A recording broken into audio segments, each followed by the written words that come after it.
Dans ce coin de campagne, près de Périgueux, la Pommerie est devenue le musée Napoléon. C'est ici que Laetitia de Witt a grandi, au milieu des objets retraçant le parcours de ses aïeux, dont ce buste de la mère de Napoléon, qui va l'inciter à en savoir plus sur elle. Elle était considérée comme étant une très jolie femme. Et on regarde toute cette fratrie Bonaparte, les sœurs de Napoléon étaient connues pour être des très jolies femmes.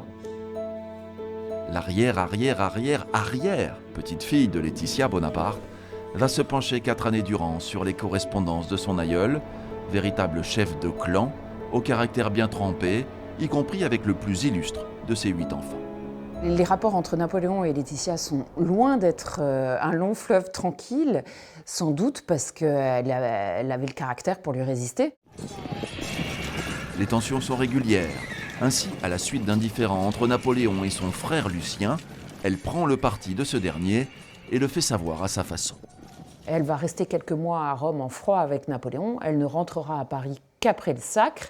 Et pourtant, elle est bien sûr représentée sur le célèbre tableau du Sacre où Napoléon va demander à ce qu'elle soit représentée au premier plan. Si elle goûte peu à la politique, Madame Mère livre parfois ses sentiments. La fuite en avant d'un Napoléon devenu empereur ne la laisse pas de marbre. Il y a cette célèbre phrase qu'elle dira sous l'Empire qui est « pour vous que ça dure ». Alors, est-ce qu'elle l'a vraiment prononcée ou pas? Mais ça, c'est les mystères de l'histoire. Et en tout cas, ça résume complètement sa personnalité. Exilé à Sainte-Hélène, l'empereur déchu rendra hommage à sa mère, à l'origine, dit-il, de sa fortune. Laetitia lui survivra.